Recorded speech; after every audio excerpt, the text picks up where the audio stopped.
Senhor, tu tens sido o nosso refúgio. Vocês já estiveram perto de uma montanha, já colocaram a mão assim numa montanha, já subiram uma montanha, como eu, meu tio e o meu filho Israel, nós subimos, vimos as pessoas lá embaixo assim, deste tamaninho, e nós estávamos na beira assim, num beiralzinho da montanha assim, ó, segurando assim, olhando lá para baixo. Ao mesmo tempo que dava medo, era uma sensação muito boa, parecia que nós estávamos no céu. Então a montanha, na Bíblia, geralmente ela é uma referência ao Senhor nosso Deus e ao Senhor Jesus. Rocha, montanha, é comparado ao Senhor Jesus, que nos dá segurança. Sabe, uma casa construída sobre uma rocha e outra lá perto da areia e do rio, é claro que a casa construída sobre uma rocha, sobre uma montanha, ela está bem segura.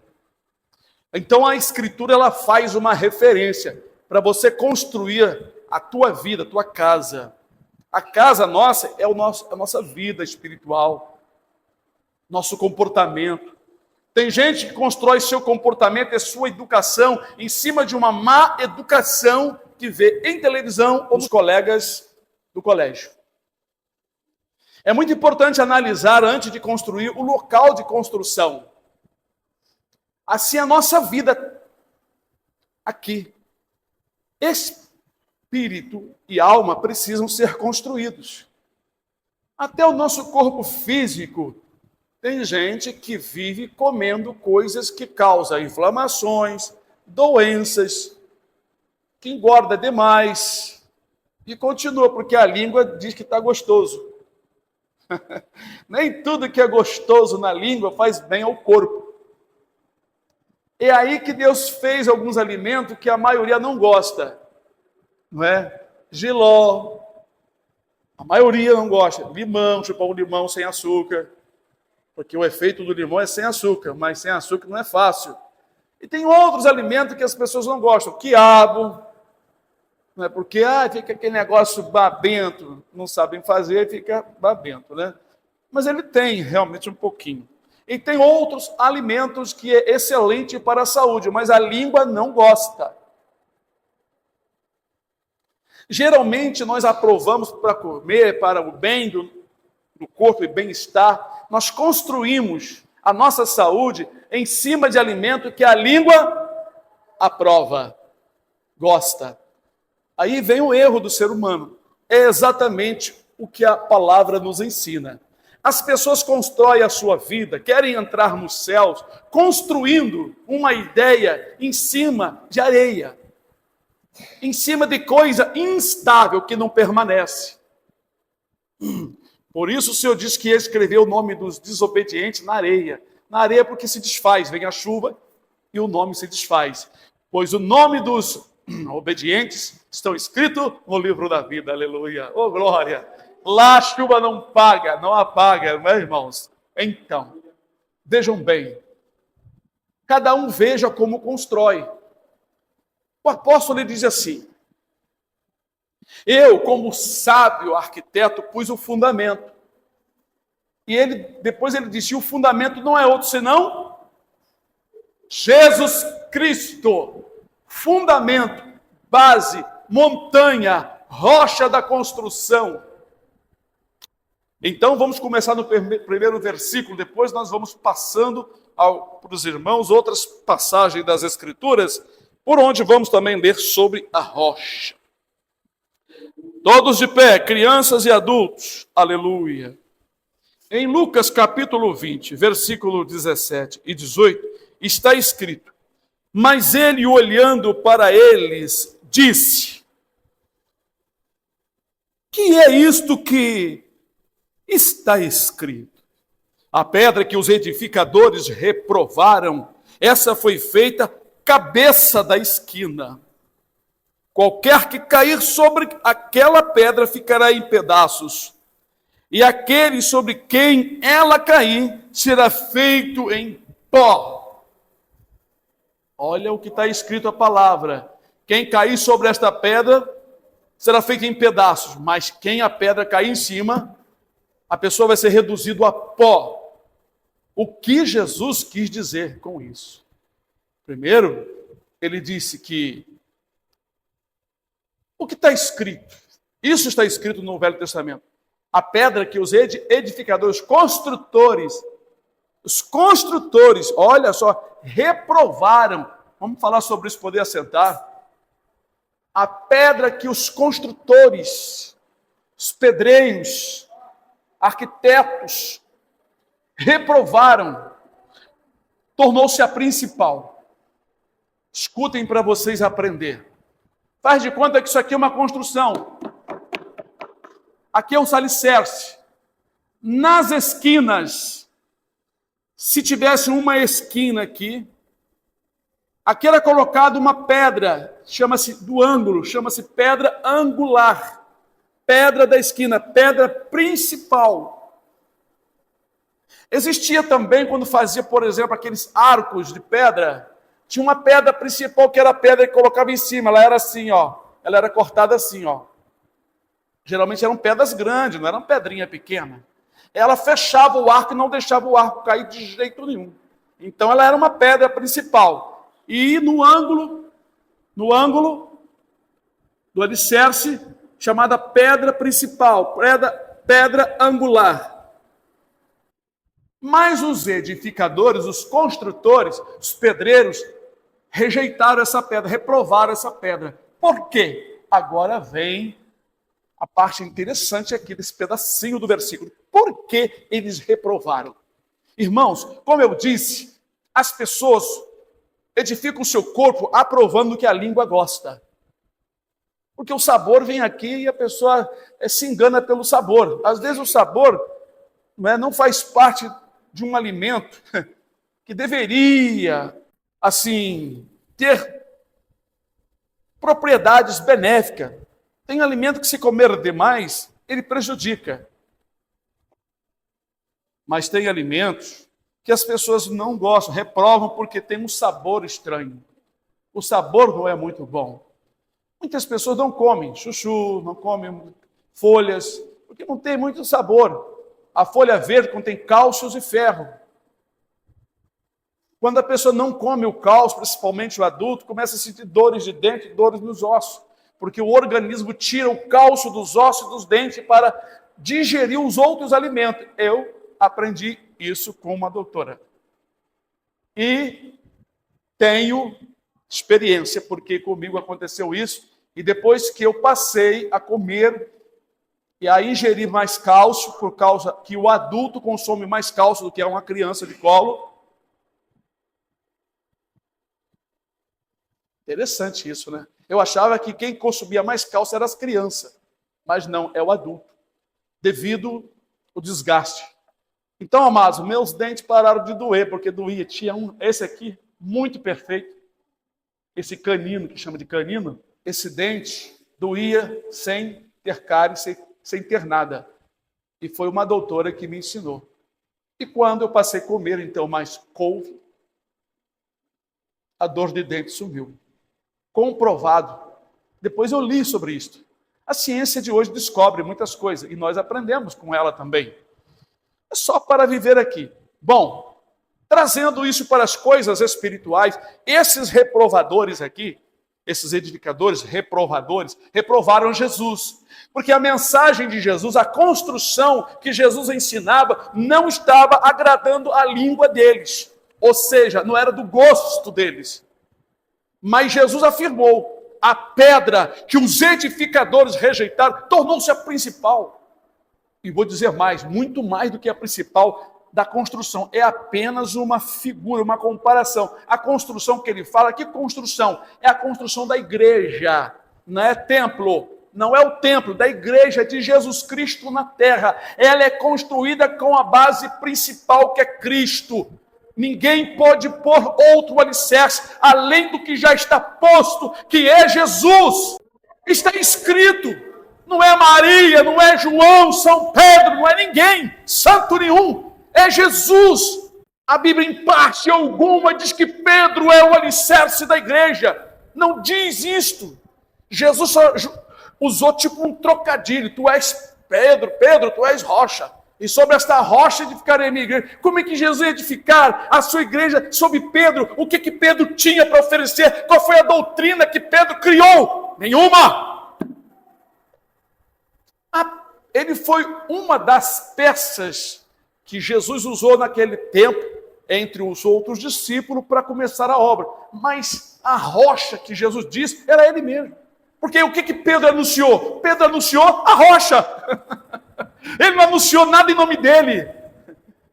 Varões, por que, disse ele, quando o coxo foi curado, varões, por que estáis olhando para nós, como se pelo nosso poder fizéssemos levantar este homem? Mas aquele que vós crucificaste, mataste, o Filho de Deus, é em nome desse que ele está com essa perfeita saúde e são. Olha aí. Pedro anunciou, mesmo que os outros apóstolos anunciaram, Jesus Cristo. Agora, irmãos, será que ainda tem reprovadores, tem edificadores reprovando esta pedra? O que vocês acham? Será que ainda tem? O Iranildo fez com a cabeça assim, ó. Tem, Iranildo? Tem. Ele falou que tem, e ele está certo, tem. Sabe quando a pessoa monta uma igreja e ele foge da direção do Senhor, usa versículos, usa passagem aqui, passagem ali, cria sua igreja, mas ele não entra dentro do plano divino. A vontade de Deus leva você a provações. A vontade de Deus leva você ao chicote. A vontade de Deus, para você trabalhar na obra, leva você a ser perseguido. Claro. Se você faz o que Deus quer, mexe no reino das trevas. Se você faz o que você quer para Deus, não mexe no reino das trevas. O próprio Satanás te dá a mensagem para você pregar. Isso já foi revelado inúmeras vezes. Por isso que quem não é chamado, não ouse a tomar a frente. Porque não vai fazer pelo Espírito, vai fazer pela sua vontade. E os demônios vão entrar, fingindo-se de Espírito Santo, fazendo um blá blá blá, blá blá blá no meio da igreja. E muitos vão pensar que é o Espírito Santo e na verdade são demônios. Porque a obra não foi Deus que levantou, foi o homem que levantou. Todos os profetas que foram levantados pelos homens, eles eram bajulados pelos próprios homens. Mas todos os profetas que eram levantados por Deus, eles eram perseguidos, rejeitados. Sabe por quê? Eles transmitiam uma construção sobre rocha, sobre firmeza, e os falsos profetas ensinavam o povo a construir de qualquer maneira. É mais rápido construir de qualquer maneira. Você fazer uma construção decente, fazer correto, ora, gasta-se dinheiro, tempo e tecnologia. Como no passado, vocês acham que eles construíram? Irmãos, lá em Roma tem um arquedutos, né? Um duto feito em cima de arcos de pedra, aonde eles transportavam a água por cima da cidade, vindo não sei de onde, para distribuir na cidade. Uma coisa incrível, não vazava não, irmão. Até hoje querem descobrir que argamassa é aquela, que cola era aquela, parece durepox, que une as pedras ali e o negócio não solta. Tremendo, né, irmãos? Então, este assunto aqui sobre construir sobre a rocha, ele é muito importante. Agora, o que vai acontecer? Quem rejeitar e quem rejeitou esta pedra angular? Vai acontecer dois tipos de juízo. Um menos grave, outro mais grave, mas são juízos. Quem cair sobre a rocha, vai ser feito em pedaço. Agora, em quem a rocha cair em cima, vai virar pó. Porque juízo é mais duro. É porque alguma coisa piora esses que a pedra vai cair em cima. Pedra cair em cima significa o juízo, a lei, julgamento. E quem cair sobre ela são os que estão tropeçando na palavra aí e não tomam jeito. Juízo também é menos, mas virar pó não é fácil não, hein? Então é isso aí. Jesus falando de juízos. Ah, mas existe pecadinho e pecadão? Esta palavra não existe, mas existe sim pecados mais graves e menos graves. Pecado maior e pecado menor. Um monte de crente, até pastores, fala sobre isso que não existe. Vai ler a Bíblia, vai estudar nas Escrituras. Tanto no Velho Testamento, como Jesus, diante de Pilatos, ali, ele falou isso. Maior pecado tem aquele que me entregou a ti, que era o sumo sacerdote. Aleluia, glória a Deus. Mas vamos, uma outra escritura, 2 Samuel 22, 2. Davi falando ali, um salmo, lá em 2 Samuel, glória a Deus, aleluia. Olha que eu não catei muita coisa nas escrituras, não, para não ficar muito enfadoso para vocês. Mas vale a pena você pegar os textos falando sobre rocha aqui, rocha ali, montanha. Olha, tudo referente ao Senhor. Uma coisa linda, é muito lindo. 2 Samuel 22, 2. Disse, pois, Davi, né? O Senhor é meu rochedo, ó. O Senhor é o meu rochedo, aleluia. E o meu lugar forte. E o meu libertador, aleluia, rocha. O Senhor é meu rochedo. Significa o quê? Eu estou na rocha. Você está na rocha? Então eu vou te fazer outra pergunta. O que você tem ouvido da palavra de Deus, você tem obedecido? Não. Então você não está na rocha. Vou citar outra escritura que Jesus falou. Aleluia. Todo aquele que ouve as minhas palavras e obedece, eu vou comparar esta pessoa ao homem prudente que construiu sua casa sobre a rocha. Então o Senhor é meu rochedo, o Senhor é a minha montanha. Aleluia, glória a Deus. Louvado seja o nome do Senhor. Eu lembrei, o Senhor me lembrou de um sonho da irmã Janaína. Se ela ouvir este vídeo, ela vai lembrar. Certa vez Deus deu uma revelação em sonhos para ela, mostrou para ela a dificuldade de muita gente chegar lá no culto. Só que a igreja lá era em cima de uma montanha. E ela andando no caminho, muitos irmãos foram morrendo no meio do caminho, foram ficando. Isso é um perigo muito grande, sabe por quê? A pessoa vê a dificuldade.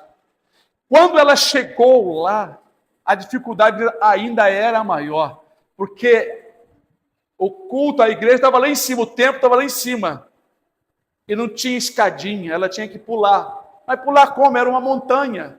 E ela começou a dar uns pulinhos. Cadê que subia? Cadê? Mas ela esforçando, meu Deus, eu tenho que subir. Ela disse que teve uma hora que ela fez assim, se encontrou já rastejando na porta do templo e entrou.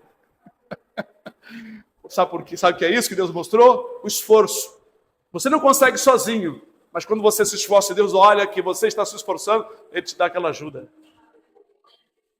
Mas outros se deixam levar e começam a esmorecer, fica para trás, dá passo para trás, e caem, e morrem, e ficam prostrados.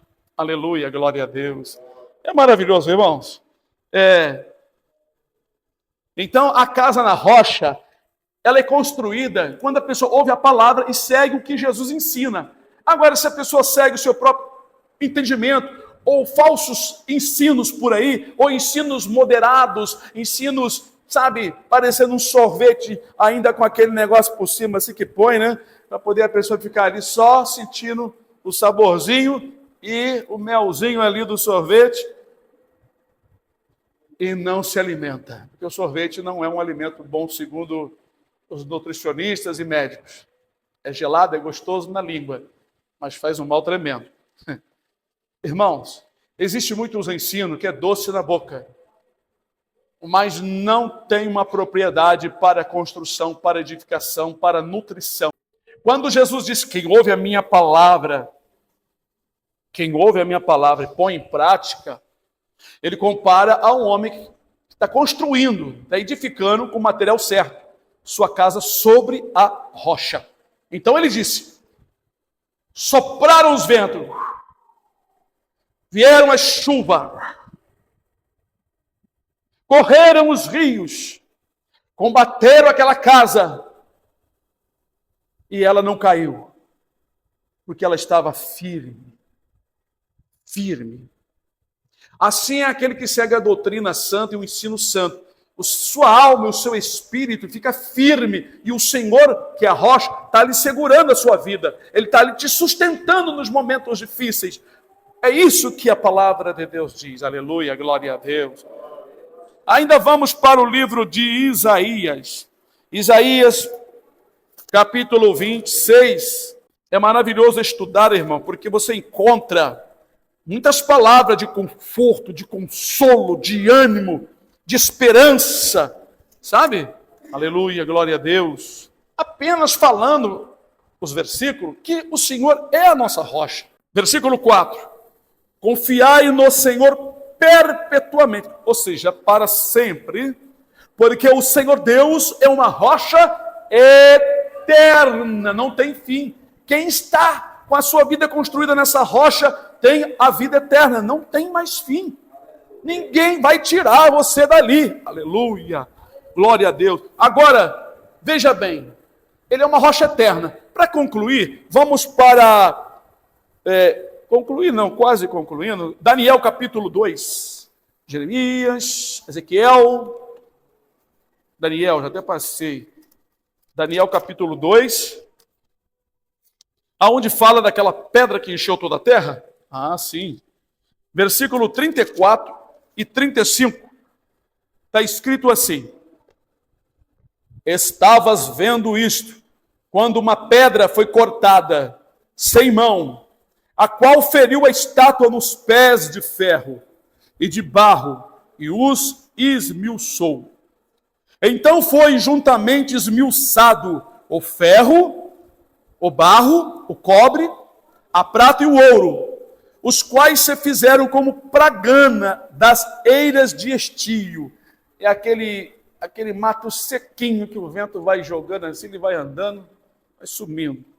E o vento os levou, e não se achou lugar algum para eles. Mas a pedra que feriu a estátua, se fez um grande monte e encheu toda a terra.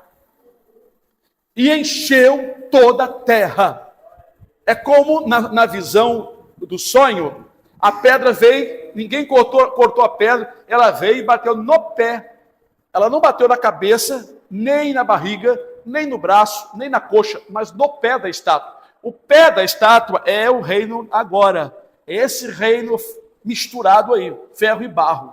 Presta atenção, é o reino do anticristo. No finalzinho, Jesus vem para destruir todos esses reinos da mão dos homens. Os homens não vão mais governar. Aleluia. Esse é o sonho, essa é a interpretação. Quando Jesus destruir no final da grande tribulação, o reino de Jesus será estabelecido na terra, vai encher toda a terra. Por isso que ele viu um monte crescendo. A pedra era pequena, mas quando ela bateu no pé da estátua, a estátua virou pó, virou pozinho, e o vento soprou, levou tudo. Aquela pedra começou a crescer, encheu toda a terra. Quer dizer, Jesus vai reinar, não vai ter presidente nenhum, não vai ter governador nenhum, não vai ter cantor, gente rico, milionário. Esse povo todinho serão destruídos. Quem vai governar é Jesus e nós. Aleluia! Vamos vir com o Senhor. Jesus e nós seremos sacerdotes e alguns serão reis. Vamos governar a terra toda será nossa. Sítio não vai ser mais de ninguém. Fazenda, o meu sítio, já era seu sítio. Aproveite enquanto você está vivo, enquanto Jesus não vem, porque tudo isso é do Senhor e vai voltar à mão do Senhor e nós vamos dominar tudo isso. Irmão Edson, seu sítio vai ser nosso. Seu Roberto, seu sítio vai ser todo nosso, vai ser tudo... Não põe o coração dele não, que tudo vocês vão perder. Irmão, ninguém vai ser dono de nada. Jesus, está escrito no livro de Ezequiel, ele vai repartir tudo para o seu povo. Os ímpios que sobrarem da grande tribulação vão ficar nos seus lugares, mas tudo na direção do governo de Jesus Cristo. Essa pedra, essa rocha que nós estamos construindo a nossa casa sobre ela. Ela é o alicerce que sustenta. Isso é muito maravilhoso, irmãos. Isso é muito maravilhoso. Tem muito o que falar. Aleluia. Vamos ainda agora para encerrar mesmo, de verdade. Irmãos, a Bíblia fala muito dessa montanha, desse monte, desse governo. Esse governo de Jesus será o governo mais lindo de todas as épocas. Haverá flores, as minhoquinhas que comem as goiabas, que comem os tomates, já era, vão estar tudo descansando na terra. Ninguém vai plantar para outro roubar, ninguém vai construir para outro morar. Aleluia, aleluia. Nós vamos nos deliciar em tudo de bom que lá no Jardim do Éden tinha. Os animais, vamos falar só mais um pouquinho. Os animais, a Bíblia diz que o leão feroz, aquele leão terrível, vai ficar mansinho, igual uma ovelhinha. As crianças vão subir nele, puxar a juba dele, se pendurar, botar a cabeça dentro da boca do leão, mexer, e nada vai acontecer. Aquelas cobras que as mulheres, principalmente, têm um medo terrível, elas vão se tornar dóceis. As criancinhas pequenininhas vão meter a mãozinha lá na toca da cobra, puxar a cobra, e a cobra sai para brincar, vai enrolar, sem fazer mal nenhum. A Escritura diz que o leão vai comer erva, palha como boi, porque era assim lá no Jardim do Éden. O leão não comia carne, ele comia ervas. Mas como é que pode ser isso? Pô, Deus é que fez, Ele que mudou. O que é difícil para o Senhor aqui na Terra? A Terra é uma bolinha no espaço. Até a ciência já viu a Terra que ela desaparece perto de outros planetas, outras galáxias, outros sóis, outras estrelas. A Terra desaparece de tamanho, irmãos. Vocês estão vendo o tamanho aqui da Terra na minha mão? Dá para medir? É assim que ela é no espaço, ó, desse tamanhozinho aqui, ó. Se ela é assim, e nós em cima da Terra? Por isso que a Bíblia diz, vós sois nada, e a vossa obra é menos do que nada ainda. Irmãos, a Bíblia fala que nós somos uma coisa poeirinha. No entanto, o Satanás põe no coração do ser humano que ele é alguma coisa, ele sabe fazer isso, ele sabe fazer aquilo, ele tem um dinheirinho, bota uma pulseira de ouro, pega o carro, sai empinando a moto, então ele é o tal. O tal o quê? Não é nada. Não é nada. E a moça que fica vendo muito, por exemplo, as colegas, ou então televisão, ou celular, aí começa a criar aquela imagem do outro personagem da sua vida, e começa a se sentir elegante, começa a querer melhorar. Isso é carne, irmão. Isso é carne. Está cheio de bichinho, sabe aquela coceirinha? Já falei isso para vocês, é bichinho comendo. Lá no livro de Isaías, parece que é Isaías mesmo, ele diz que ele considera os povos como o pó miudinho da balança, sabe? Aquele pó de tal, bem fininho. Ele considera as nações assim. As nações, não é o homem, não, as nações inteiras. Ele considera como o pozinho da balança. Quando eles iam pesar, né, ficava aquele pozinho na balança. Sabe aquele que você passa o dedo assim? Aquele pozinho que aqui tem muito? É assim que são os povos para Deus. Esse Deus que nós servimos, ele é poderosíssimo. Irmãos, a Bíblia fala muito sobre o poder que Deus tem. Ele fez os astros e a terra tudo parar. Quando Josué mandou que a lua e o sol parassem, porque para eles naquela época era o sol e a lua que se movimentava, né? Ao invés de ser a terra, era o astro todo se movimentava. Né? Milhões de estrelas andando, né? E a terra paradinha. Não é mais fácil deixar a terra rodando e o resto tudo parado? Mas foi escrito segundo o entendimento que as pessoas tinham naquela época. Esse é o Deus, e ninguém sentiu nada. Esse é o Deus que nós servimos. Ele faz acontecer algo que você não vê, você não percebe, você não sente, e você, não sei o que aconteceu. Como é que eu cheguei aqui? Como é que eu estou aqui? Eu estava em outro lugar, e agora eu estou aqui. Na hora que eu estou orando, meu irmão, eu fico rindo, falo, Senhor, tu és tremendo. Realmente não existe nada impossível. O que é impossível para o Senhor? Oh, meu Deus!